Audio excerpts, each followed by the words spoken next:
ሰላም ጤና ይስጥልን ተመልካቾቻችን፣ የአፍሪካ ሬኔሳንስ ቴሌቪዥን ዜናዎች ከዚህ በማስከተል ይቀርባሉ። በቅድሚያ ማርዕስተ ዜናዎቹን ነው። በሐምሌ ወር አጠቃላይ የዋጋ ግሽበት ወደ 15.3 በመቶ ከፍ ማለቱን የኢትዮጵያ ስታቲስቲክስ አገልግሎት ሪፖርት አመላከተ። በ2025 በወጣ ጥናት የሰውነት ቅርጽ ተወዳዳሪ ስፖርተኞች በድንገት የልብ ህመም የመሞት እድላቸው ከ5 እጥፍ በላይ ከፍ ያለ ነው ተባለ።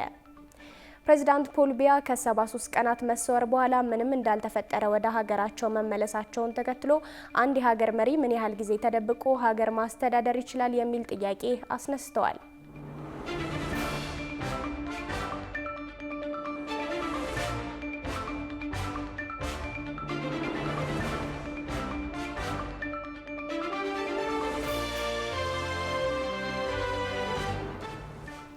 ተመልካቾቻችን እንደምን አላችሁ? ይህ የአፍሪካ ሬኔሳንስ ቴሌቪዥን የዜና ሰዓት ነው። የተመራረጡ ዜናዎቻችንን ወደ እናንተ እናደርሳለን። አብራችሁ እንድትሆኑ የምጋብዛችሁ ጽዮን ላይኩ ነኝ። ወደ ቀዳሚው ዜናችን ስናልፍ የሐምሌ ወር አጠቃላይ የዋጋ ግሽበት ወደ 15.3 በመቶ ከፍ ማለቱን የኢትዮጵያ ስታቲስቲክስ አገልግሎት ሪፖርት አመላከተ። ይህም ካለፉት ወራት ጋር ሲነጻጸር ጭማሪ የሚያሳይ እንደሆነም ሰፍሯል። ዝርዝሩን ይዘናል። የኢትዮጵያ የሐምሌ ወር ዓመታዊ አጠቃላይ የዋጋ ንረት መጠን ወደ 15.3 በመቶ ከፍ ማለቱን የኢትዮጵያ ስታቲስቲክስ አገልግሎት ባወጣው ሪፖርት ይፋ አድርጓል።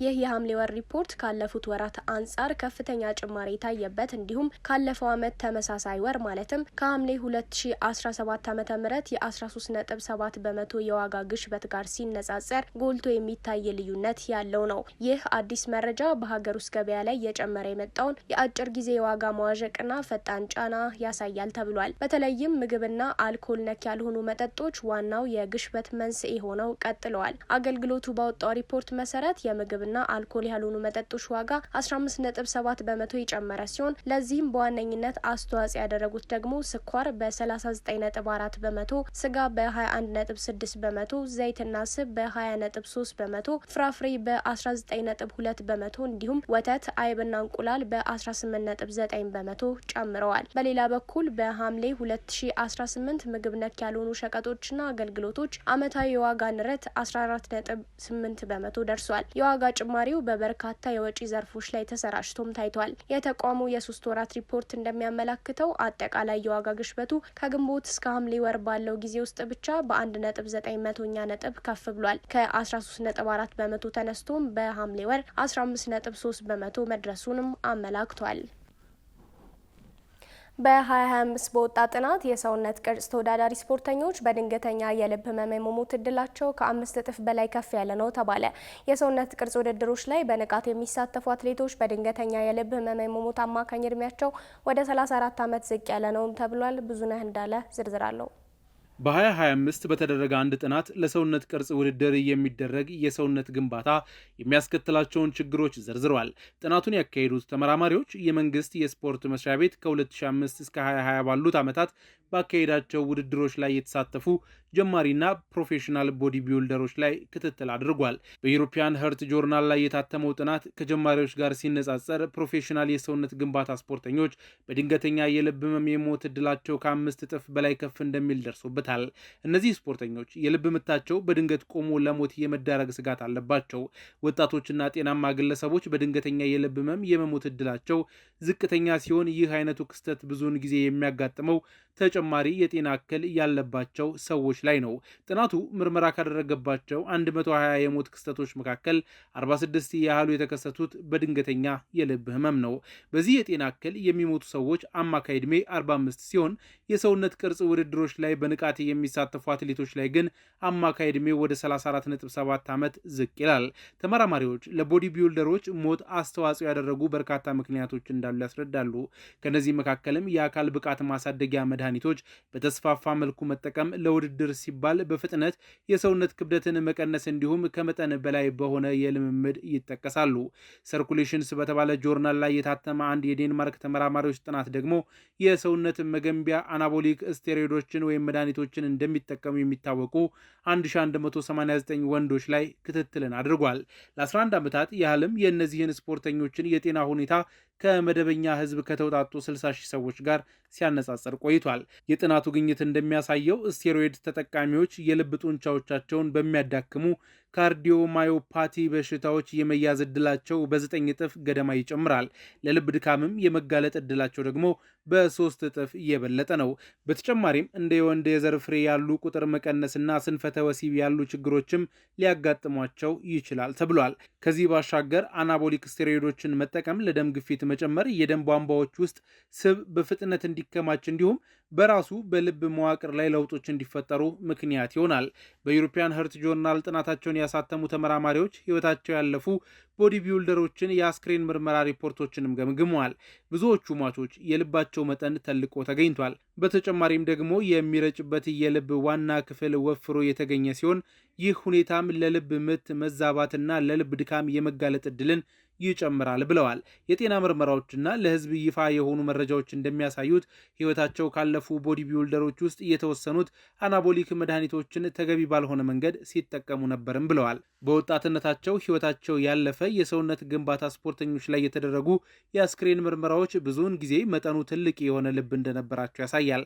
በርካቶች አናቦሊክ ስቴሮይድስን ደህንነቱ በተጠበቀ መልኩ መጠቀም ይቻላል የሚል እምነት ቢኖራቸውም ተመራማሪዎች ግን ምንም የሚያስችል መንገድ የለም፣ ሐኪሞች ሊያደርጉ የሚችሉት ጉዳቱን መቀነስ ብቻ ነው፣ ጉዳቱ ግን አይቀርም ብለዋል። አካላዊ እንቅስቃሴ ማድረግ ለጤና አስፈላጊ መሆኑ ቢታወቅም ሰውነትን ለማሳደግ በሚል ተጨማሪ ግብዓቶችን በመጠቀም ሰውነትን ለማግዘፍ የሚደረጉ እንቅስቃሴዎች የጎንዮሽ ጉዳታቸው ከፍ ያለ በመሆኑ ጥንቃቄ ማድረግ እንደሚገባ መክረው ስፖርተኞች ስቴሮይድ ሳይጠቀሙ ክብደት በማንሳት ልብ ጉዳት በሌለውና በጤናማ ሁኔታ እንዲያድግ ማድረግ ይገባል ብለዋል። ፕሬዚዳንት ፖል ቢያ ከ73 ቀናት መሰወር በኋላ ምንም እንዳልተፈጠረ ወደ ሀገራቸው መመለሳቸውን ተከትሎ አንድ የሀገር መሪ ምን ያህል ጊዜ ተደብቆ ሀገር ማስተዳደር ይችላል የሚል ጥያቄ አስነስተዋል። የ93 ዓመቱ የካሜሩን ፕሬዚዳንት ለ73 ቀናት ያህል ከህዝብ እይታ ተሰውረው የውሃ ሽታ ሆነው ከቆዩ በኋላ ምንም እንዳልተፈጠረ ሁሉ ሰሞኑን ብቅ ማለታቸው ዓለም አቀፍ መነጋገሪያ ሆኗል። የውጭ ትንታኔና ዓለም አቀፍ ጉዳዮች ዘጋቢያችን ቃል ኪዳን ይጥና ጉዳዩን እንዲህ በዝርዝር ተመልክቶታል። ባሳለፍነው ሰኔ ወር መጀመሪያ ላይ ለአጭር የግል ጉብኝት ወደ አውሮፓ ያቀኑት የ93 ዓመቱ የካሜሩን ፕሬዝዳንት ፖል ቢያ ለ73 ተከታታይ ቀናት ጠፍተው መቅረታቸው ካሜሩንን በጥርጣሬ ማዕበል አናውጧት ነበረ። የተቃዋሚ ፖለቲከኞች ሀገሪቱ ያለ አብራሪ እየበረረች ነው፣ ጊዜያዊ መሪ ይሰየም ሲሉም ውትወታ ጀመሩ። ነገር ግን ነሐሴ ወር አጋማሽ ላይ ፕሬዝዳንቱ ልክ ከእረፍት እንደተመለሰ ሰው በመኪናቸው መስኮት እጃቸውን እያውለበለቡ ያውንዴ ገቡ። ከ3 ቀናት በኋላም ለሴቶች ብሔራዊ የእግር ኳስ ቡድን ዋንጫ በመሸለም ሁሉ ሰላም ነው የሚል ቲያትር አሳዩ። ይህ የፕሬዝዳንት ፖል ቢያ ድብብቆሽ ግን አንድ ትልቅ የፖለቲካ እውነትን ፍንትው አድርጎ ያሳያል እየተባለ ነው። በዓለም አቀፍ ፖለቲካ ውስጥ ሁልጊዜ መታየት አለያም ቪዚቢሊቲ ለፎቶግራፍ ብቻ የሚደረግ ሳይሆን የጤንነት የቁጥጥርና የስልጣን ማሳያ መሳሪያ ተደርጎ የሚወሰድ ነው። ለአብነትም የሩሲያው ፕሬዝዳንት ቭላዲሚር ፑቲን ጡንቻዎቻቸውን እያሳዩ ፈረስ ሲጋልቡ ወይም ግዙፍ ጠረጴዛ ላይ ስብሰባ ሲመሩ መታየታቸው ከኔ በላይ ጠንካራ የለም የሚል የስነ ልቦና ጦርነት ነው እየተባለ በዘርፉ ባለሙያዎች ብዙ ትንታኔ ይሰጥበታል። የኩባው ፊደል ካስትሮም ለሰዓታት የማይቋረጥ ንግግር ያደርጉ የነበረው አካላዊ ብቃታቸውንና በህዝቡ ላይ ያላቸውን የበላይነት ለማሳየት ነበር ይባላል። በሌላ በኩል ደግሞ ከመድረክ መሸሸግም የራሱ የሆነ የፖለቲካ ጥቅም እንዳለው የሚነገር ሲሆን በተለይ እድሜያቸው ለገፉ መሪዎች የጤና መታወክንና የአካል መድከምን ከህዝብ አይን ለመደበቅ ይረዳል ተብሎ ይታመናል። ይህ ግን የሚሰራው እንደ ካሜሩን ባሉ የአፈናና የጥብቅ አገዛዝ ስርዓቶች ውስጥ ብቻ መሆኑ ነው የተነገረው። ጠንካራ ተቋማት፣ ተጠያቂነትና ነፃ ሚዲያ ባለባቸው ዲሞክራሲያዊ ስርዓቶች ውስጥ ግን የአንድ ፖለቲከኛ መጥፋት ወዲያውኑ የፖለቲካ ቀውስ ይፈጥራል የተባለ ሲሆን እንደ ግሪጎሪያኑ አቆጣጠር በ2017 የቀድሞው የናይጄሪያው ፕሬዝዳንት ሙሐመድ ቡሃሪ ለሕክምና ለወራት ለንደን በቆዩበት ጊዜ የገጠማቸው ህዝባዊ ጥያቄ እንዲሁም በአሜሪካው ሴኔተር ሚቸል ማኮነል መታመም ምክንያት የተነሳው አገር አቀፍ ውዝግብ የዚሁ ማሳያ ተደርጎ ይወሰዳል። ታዋቂው የፖለቲካ ፍላስፋ ኒኮሎ ማኪያቬሊ መሪዎች ሊፈሩም ሊወደዱም ይችላሉ፣ ነገር ግን ከህዝብ እይታ መራቅ የለባቸውም እንዳለው ሁሉ አንድ የሀገር መሪስ ምን ያህል ጊዜ ጊዜ ከህዝብ እይታ ተሰውሮ መቆየት ይችላል ለሚለው ጥያቄ መልሱ የሚወሰነው መሪው በሚገዛው ስርዓት ጥንካሬ ወይም አፈና ላይ መሆኑ ተመላክቷል። የፕሬዝዳንት ፖል ቢያ የ73 ቀናት ምስጢራዊ ድብብቆሽ ለዓለም የሚያስተምረው አንድ ትልቅ ሀቅ ቢኖር ግን የስልጣን ፖለቲካ እውነትን አደባባይ የማውጣት ብቻ ሳይሆን ድክመትን በሚገባ የመደበቅ ታላቅ የጥበብ መድረክ መሆኑንም ጭምር ነው። ክቡራትና ክቡራን ተመልካቾቻችን አሁንም የአፍሪካ ሬኔሳንስ ቴሌቪዥን ዜናዎች እንደቀጠሉ ናቸው። ወደ ቀጣዮቹ ጉዳዮቻችን ከመሻገራችን በፊት ይፋዊ የማህበራዊ ገጾቻችንን ልናስታውሳችሁ ወደድን። በቴሌቪዥን ስርጭት ያለፋችሁን ፕሮግራሞቻችንን ከ1.8 ሚሊዮን በላይ ሰብስክራይበሮች ባሉት አርትስ ቲቪ ወርልድ የዩቲዩብ ገጻችን በኩል ልትከታተሉን ትችላላችሁ።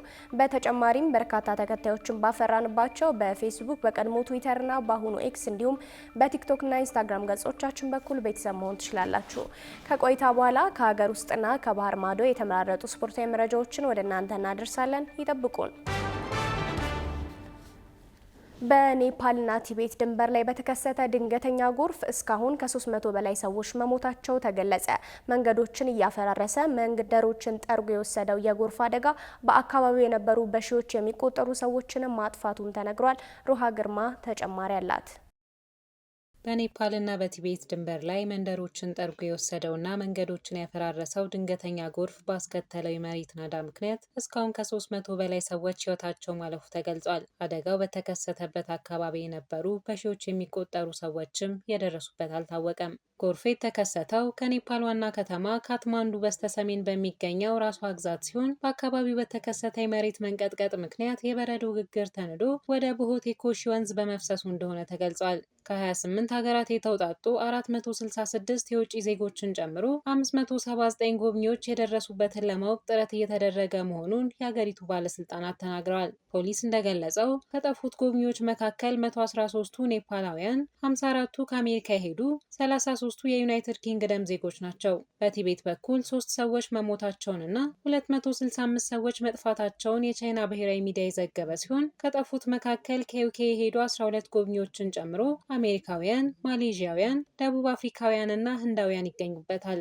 አልፒኒኮ ትሬክ የተባለ የኔፓል አስጎብኚ ድርጅት በኔፓል ቲቤት ድንበር ላይ ሲያስጎበኛቸው የነበሩ 12 ብሪታንያውያንን መጥፋታቸውን ያረጋገጠ ሲሆን ድርጅቱ 2 የአየርላንድና 4 የደቡብ አፍሪካ ዜጎችም ጠፍተዋል ተብሎ እንደሚገመት ገልጿል። በጎርፉ ድልድይ ተሰብሮ ሲወድቅ፣ ብዙ ፎቆች ያሉት ህንፃ ሲወድቅና በርካታ ህንፃዎች ያሉት ከተማ ሲወድም አሳይተዋል። ራስ ገዝ የሆነችው ቲቤትን የሚቆጣጠረው የቻይና መንግስት መገናኛ ብዙኃን ከፍተኛ ጉዳት መድረሱን ገልጿል። የኔፓል ባለስልጣናትም ከፍተኛ መጠን ያለው ሞትና ውድመት እንደሚኖር ገምተዋል። በሁለቱም የድንበር አካባቢዎች የፍለጋ ስራ የቀጠለ ሲሆን በሚቀጥሉት ቀናት ውስጥ የሟቾች ቁጥር በከፍተኛ መጠን ይጨምራል ተብሎ ይጠበቃል። አደጋው የደረሰበት ራሷ ግዛት ባለፈው ዓመትም ከቻይና በኩል በተሰበረ የበረዶ ግግር ፍንዳታ ሳቢያ 18 ሰዎች የሞቱበት ነው።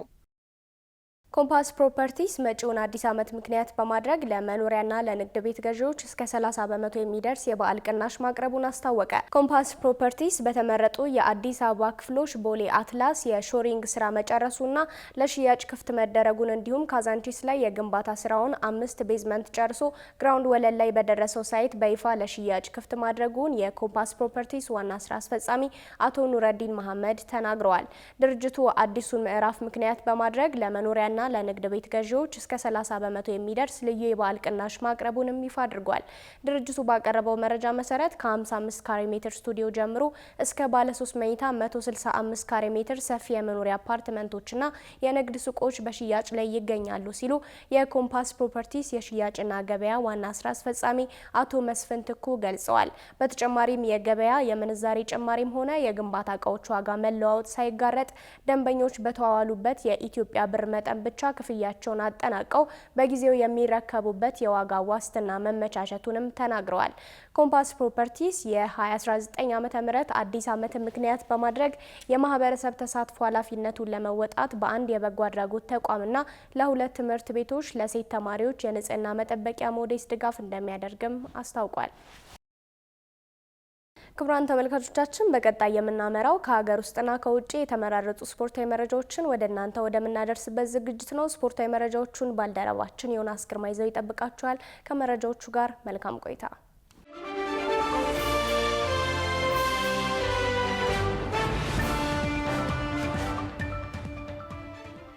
አመሰግናለሁ ጽዮን። ውድ ተመልካቾቻችን መረጃዎቻችንን ከሀገር ውስጥ ስናስቀድም የኢትዮጵያ እግር ኳስ የዝውውር ስርዓትን ከዘልማዳዊ አሰራር ወደ ዓለም አቀፋዊ ደረጃ ለማሸጋገር እየተሰራ መሆኑ ተገለጸ። ይህ የተገለጸው በኢትዮጵያ የፊፋ ወኪሎች ማህበር ምክትል ፕሬዝዳንት በረከት ደረጀ ከጣቢያችን ጋር በነበራቸው ልዩ ቆይታ ሲሆን ቆይታቸውን ከፌዴሬሽኑ የዝውውር ኃላፊዎች ጋር በማቀናጀት የሚከተለውን ዝርዝር ዘገባ አዘጋጅተናል። ከተጀመረ አንድ ክፍለ ዘመን ለማስቆጠር በተቃረበው የሀገራችን እግር ኳስ ውስጥ እስካሁን ካላደጉ ጉዳዮች መካከል የተጫዋቾች የዝውውር ገበያ ስርዓትም ይጠቀሳል። በተለይ በዋናው የሀገሪቱ ሊግ ተጫዋቾች ከክለብ ወደ ክለብ በሽያጭ አለመለዋወጣቸውና የህገወጥ ደላሎች እጅ ረጅም መሆን የገበያውን ህጋዊነት ጥያቄ ውስጥ ሲከተው መቆየቱ ይነገራል። ታዲያ ይህንን ችግር ለመቅረፍም የኢትዮጵያ እግር ኳስ ፌዴሬሽን የዝውውር ገበያውን ለመቆጣጠር ብሎ በአግባቡ እንዲከወን በዓለም አቀፍ ደረጃ ፈተናን ወስደው ከፊፋ እውቅና ያገኙ 8 ወኪሎችን ይፋ በማድረግም ስራዎችን እየሰራ ይገኛል። ከነዚህ እውቅና ካገኙ 8 የፊፋ ኤጀንቶች መካከል በኢትዮጵያ የፊፋ ኤጀንቶች ማህበር ምክትል ፕሬዝዳንት በረከት ደረጀ ከጣቢያችን አርትስ ቴሌቪዥን ጋር ባደረገው ቆይታ ይህንን በርካታ ዓመታትን ያስቆጠረውን ዘልማዳዊ የዝውውር አሰራር በመቀየር ወኪሎቹ ጉዳዮችን እስከ ዓለም አቀፉ የግልግል ፍርድ ቤት ድረስ በመውሰድ እየሰሩ እንደሚገኙ ተናግረዋል። ያው እንግዲህ በዘልማድም ሲሰራ ስለቆየ አሁን ደግሞ እንደዚህ በዓለም አቀፍ ሁኔታ እንዳልኩ የመጀመሪያ የፊፋ ኤጀንት ከዛ ኢንተርሚዲየሪ ሲያደርገው ኢንተርሚዲየሪ ያለ የሀገርህን ብቻ ነበር የምትሰራው፣ ሀገር ውስጥ ያለውን ዝውውር ብቻ ነው። አሁን ደግሞ ፊፋ ኤጀንት ተብሎ ሲመጣ አንድ ኤጀንት እኩል ከሌላ ዓለም እኩል በሆነ ሁኔታ በሰዓት ተፈትኖ ሲያልፍ ብቁ ሲሆን አገር ውስጥም ከሀገር ውጭም ባለ ቦታ ላይ ሙሉ ኢንተርናሽናሊ ተዘዋውሮ መስራት እንዲችል ነው ይህ ላይሰንስ ያመጣው ፊፋም ማለት ነው። የፊፋ ኤጀንቶች ጥቅም የት ድረስ ክለቦችን ተጫዋቾችን እስከ ዓለም አቀፉ ፊፋም ካስም የትኛውም ቦታ ላይ ወክሎ ስለሚካሰስ ራሱን ወክሎ ስለሚሰራ ያው ግንዛቤውን እያስጨበጥን አንደኛው እንደማሳያም የመቀሌ የካስ ክስ ነው። አንድ የፊፋ ኤጀንት ምን ያህል ድረስ ርቀት ሊሄድ እንደሚችል ማሳያ ስለሆነ በሌላ በኩል ህገወጥ ከሚባሉት ደላሎች ጋርስ ያላችሁ ግንኙነት በስራ ምህዳራችሁ ላይ ምን ይመስላል በማለት ላነሳንላቸው ጥያቄም ፈቃደኛ ሆነው የተገኙትን በፊፋ መተዳደሪያ ደንብ መሰረት ከኛ ጋር አብረው እንዲሰሩና ወደ ህጋዊ መንገድ እንዲገቡ እያደረግን ነው ብለዋል። አብዛኞቹ ክለቦችም ከኛው ጋር እየሰሩ ስለሆነ ፌዴሬሽኑም ደግሞ የማቀራረብ ማለት አሁን እነዚህ ደላሎች የምትላቸው ከዚህ በፊት ምናልባት ህጉን ሳያውቁ ወይ ደግሞ አውቀውሚውን ሳያውቁ ጥሰው ሌሎች ነገሮችን አድርገው ሊሆን ይችላል። ነገር ግን አሁን ያው መቼም የፊፋ መተዳደሪያ ደንብ ኤፍኤፍአር እንደሚፈቅደው እነዚህ ሰዎች ከኛ ስር ሆነው ለመስራት ፈቃደኛ ከሆኑ ፌዴሬሽኑም ያንን ነው እንደ ምክረ ሀሳብ መጀመሪያ አሴ ስካውት መልማይ ሆኖ መስራት ይችላሉና ያም ደግሞ የተፈቀደ ስለሆነ ማለት ነው። በተጨማሪም ይህንን የዝውውር ገበያ ንጹህና መንግስትም የሚገባውን ጥቅም የሚያገኝበት እንዲሆን ለማድረግስ ከፌዴሬሽኑ ጋር ምን አይነት ስራዎች እየተሰሩ ናቸው ብለን ለጠየቅናቸው ጥያቄም ተከታዩን ምላሽ አግኝተናል። የውጭ ተጫዋቾች በፊፋ ኤጀንት ላይሰንስ ባላቸው ብቻ ዜን ደግሞ እያለ የሀገሪቱንም ግዴታ ወደ ማድረግና እያንዳንዱ ኤጀንት ደግሞ የንግድ ፍቃድና የግብር ከፋይነት ነገሮችን አውጥቶ ለመንግስት ገቢ የሚገባበት ፌዴሬሽኑም ደግሞ ከዛ ላይ የተወሰነ ፐርሰንት ቆርጦ ተጠቃሚ ወደሚሆንበት መስመሮች ስለሆነ እንግዲህ ንግግሮች ላይ ነው። ይህ በእንዲህ እንዳለ የኢትዮጵያ እግር ኳስ ፌዴሬሽን የዝውውር ገበያውን ህጋዊነት በጠበቀ መልኩ እንዴት እየመራው ይገኛል የሚለውን በሚመለከት የፌዴሬሽኑን የተጫዋቾችና አሰልጣኞች ዝውውር ኃላፊ የሆኑትን ዘውድነሽ ይርዳን ጠይቀን ፌዴሬሽኑ በፊፋ ህጋዊ ማዕቀፎች መሰረት እየሰራ መሆኑንም ሰምተናል። እኛ ምንሰራው የፋን ህግ ተከትለን የራሳችን ህግና ደንብ ኖሮን ነው እንጂ ለልማድ አንሰራ። ራሳችን ሲስተም አለን፣ ራሳችን ደንብና ህግ አለን። ከፊፋ ጋር በማይጣረስ መልኩ ፊፋ የሚያስቀምጠው የዝውውር ደንብ አለ። እሱን ተከትለን ነው እንጂ የምንሰራው በዘልማድ አንሰራው። ስለዚህ ተጫዋች ሲመጣ ከእንትን ጋር ነው የሚመጣው፣ ከክለቡ ጋር ይሄ የኔ ተጫዋች ነው እኔ ጋር ሊፈርም ነው የመጣው ሲል እኛ ደግሞ ምንጠይቃቸው ያ ተጫዋች የት ነበረ፣ ውል ጨርሷል ወይ፣ ምንጠይቃቸው ማንዳቶሪ ሰነዶች አሉ። እሱን ተከትለን ያንን የሚያሟላ ተጫዋች ከሆነ ኤጀንት ካለው በኤጀንት፣ ህጋዊ ኤጀንት ከሌለው ራሱ ፈርሞ ከክለቡ ጋር ተፈራርሞ ይሄዳል ማለት ነው። ኃላፊዋ አያይዘውም የፌዴሬሽኑ ዋነኛ ኃላፊነት ክለቦችን ከተጫዋቾች ጋር ማደራደር ሳይሆን ሁለቱ አካላት ከስምምነት ሲደርሱ ውላቸውን በህጋዊ ስርዓት መመዝገብ መሆኑንም አብራርተዋል። እንዲሁም እስካሁን ባለው አሰራር ለሀገር ውስጥ ተጫዋቾች ወኪል መያዝ ግዴታ እንዳልሆነና ማንኛውም ከውጭ ሀገር የሚመጣ ዜጋ ተጫዋች የፊፋ ፍቃድ ባለው ወኪል በኩል የማለፍ ግዴታ እንዳለበትም አሳስበዋል። በአርጀንቲና ቦነስ አይረስ በተካሄደው የግማሽ ማራቶን ውድድር አዲስ የዓለም ክብረ ወሰን ሰዓት ያስመዘገቡት አትሌት ዮሚፍ ቀጀልቻና አትሌት ፎርተን ተስፋዬ አዲስ አበባ ሲገቡ ደማቅ አቀባበል ተደረገላቸው። አትሌት ዮሚፍ ቀጀልቻ ርቀቱን በ56 ደቂቃ ከ51 ሰከንድ በመጨረስ በዩጋንዳዊው አትሌት ጃኮብ ኪፕሊሞ ተይዞ የነበረውን የዓለም ክብረ ወሰን በማሻሻል አዲስ የዓለም ምርጥ ሰዓት ማስመዝገቡም ይታወቃል። በሴቶች ውድድር ደግሞ አትሌት ፎርተን ተስፋዬ 1 ሰዓት ከ3 ደቂቃ ከ57 ሰከንድ በመግባት የውድድሩን ቦታ ክብረ ወሰንም አሻሽላም አሸንፋለች። አትሌቶቹ ወደ እናት ሀገራቸው ተመልሰው ቦሌ ዓለም አቀፍ ኤርፖርት ሲደርሱ የባህልና ስፖርት ሚኒስተር ዴኤታ መክዩ መሐመድና የኢትዮጵያ አትሌቲክስ ፌዴሬሽን ፕሬዝዳንት ኮማንደር አትሌት ስለሺ ስህነን ጨምሮ ከፍተኛ የስራ ኃላፊዎች በቦታው በመገኘት በፌዴራል ፖሊስ ማርሽ ባንድ አጃቢነት አቀባበል እንዳደረጉላቸውም የኢትዮጵያ አትሌቲክስ ፌዴሬሽን ይፋ ያደረገው መረጃም ይጠቁማል። የእንግሊዝ ካራባው ካፕ ድልድል ይፋ ሲሆን ሊቨርፑል ከቶተንሃም እና ማንቸስተር ዩናይትድ ከብራይተን የሚገናኙበት መርሃ ግብር ተጠባቂ ሆኗል። በወጣው ድልድል መሰረት በውድድር ዓመቱ መጀመሪያ በሊጉ ጨዋታ በኒውካስል የተፈተኑት ሊቨርፑሎችና በአዲስ አሰልጣኝ የሚመሩት ቶተናሞች ገና በሶስተኛው ዙር መገናኘታቸውም ለውድድሩ ትልቅ ድምቀት ሰጥቶታልም እየተባለ ይገኛል። ይህ ጨዋታ ለሁለቱ አዳዲስ አሰልጣኞች የመጀመሪያ ትልቅ ፈተና በመሆኑ በጉጉትም ይጠበቃል። በሌላ በኩል በኦልትራፎርድ በሚደረገው ጨዋታ ማንቸስተር ዩናይትድ ባለፈው የውድድር ዓመት ከካራባው ካፕ ያሰናበተውን ብራይተንን የሚገጥም ሲሆን ማንቸስተር ዩናይትድ ያለፈውን ዓመት ሽንፈቱን ለመበቀል ሲገባ ብራይተን በበኩሉ የበላይነቱን ለማረጋገጥም ወደ ሜዳ ይገባል ተብሎም ይጠበቃል። በሌሎች ጨዋታዎች አርሰናል ከሜዳው ውጪ ኢፕስዊች ታውንን ሲገጥም ማንቸስተር ሲቲ ከኖርዊች ሲቲ ጋር የሚያደርጉት ጨዋታም ይጠበቃል። ተመልካቾቻችን ወደ መጨረሻው መረጃችን ስናመራ የካታሎኑ ክለብ ባርሴሎና ሁለተኛ የላሊጋ ጨዋታውን ዛሬ ምሽት ያከናውናል። በተያያዘ ዜና የክለቡ ኮከብ ላሚን ያማል ከሰሞኑ በክለቡ ባለው ሁኔታ ደስተኛ አይደለም መባሉም አነጋጋሪ ሆኗል። ሷሊ መሐመድ ይህንን ጉዳይ በዝርዝር ተመልክቶታል። Rafinha, Adeyemi 2-0.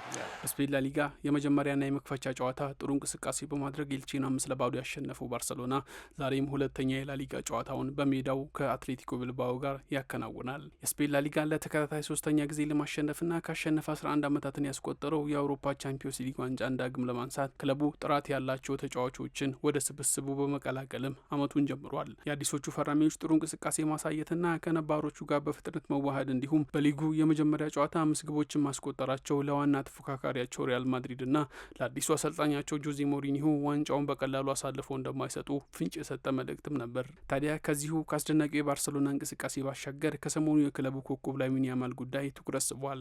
ባለፈው ሳምንት ከኤልቼ ጋር ባደረጉት የመጀመሪያ ጨዋታ በ65ኛው ደቂቃ ላይ ተቀይሮ ከወጣ በኋላ ያልተገባ ባህሪ ያሳይቷል በሚል ሲተች የነበረው ታዳጊ ኮከብ አሁንም ትኩረት መሳቡን ቀጥሏል። አሰልጣኙ ሃንሲ ፍሊክ በጨዋታው ከሚጠበቀው በታች እንቅስቃሴ በማሳየቱ ቀይሮ ቢያስወጡትም ተጫዋቹ ከሜዳ ውጭ ባሉ ሌሎች ተጽዕኖዎች ውስጥ እንደሚገኝ የባርሴሎናው ተንታኝ ጆታ ጆርዲ ይፋ አድርጓል። በማርክ ካሴዶና በሄክተር ፎርት ዙሪያ ቡድኑ ውስጥ አለመፈለጋቸው ተከትሎ ቅሪት አድሮበታል እየተባለ ይገኛል። ያማል ከሶስቱም ተጫዋቾች ጋር የቅርብ ወዳጅነት ያለው ሲሆን ከክለቡ የመልቀቃቸው ጉዳይ አይቀሬ በመምሰሉ በወጣቱ ኮከብ ላይ ስነ ልቦናዊ ጫና ፈጥሮበታል። በዚህም ተጫዋቹ እስካሁን እንዳኮረፈ መሆኑ ተሰምቷል። በዛሬ ምሽቱ ጨዋታ ተጫዋቹ ወደ ቀድሞ አቋሙ ይመለሳል ወይስ በኩርፊያ ይቀጥላል የሚለው የሚጠበቅ ሲሆን ባርሴሎና ከአትሌቲኮ ቢልባኦ ባደረጉት የመጨረሻ ግንኙነታቸው በያማል ብቸኛ ግብ 1-0 በሆነ ጠባብ ውጤት ማሸነፋቸው የሚታወሳል። አትሌቲኮ ቢልባኦ በባርሰሎና ላይ የመጨረሻ ድል ያስመዘገበው በጃንዋሪ 2024 ኮፓ ዴል ሬይ ውድድር 4-2 ባሸነፈበት ወቅት ነበር። በሁለቱ ቡድኖች መካከል በተደረጉ 249 ጨዋታዎች ባርሰሎና 128 ጊዜ በማሸነፍ የበላይነቱን ሲይዝ አትሌቲክ ቢልባኦ ደግሞ 81ዱን ድሎች አስመዝግቧል። በምሽቱ ጨዋታ ፍራንኪ ዲዮንግና ጋቪ እንደማይሰለፉ የተረጋገጠ ሲሆን ስፔናዊ አዲስ ፈራሚያቸው ሮድሪ የመጀመሪያ ጨዋታውን ያደርጋል ተብሎም ይጠበቃል።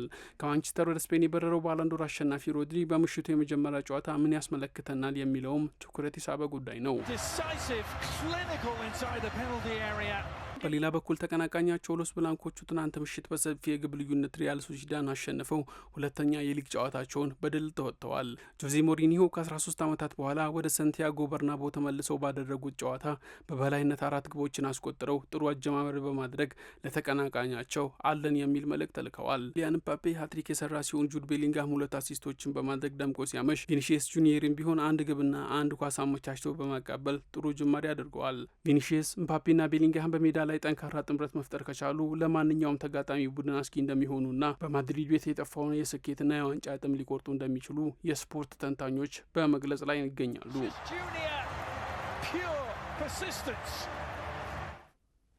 ክቡራትና ክቡራን ተመልካቾቻችን በእኔ በኩል ያስኳቸውን ስፖርታዊ መረጃዎች አጠናቀቅኩኝ። ዮናስ ግርማ ነበርኩኝ። መልካም ቆይታ።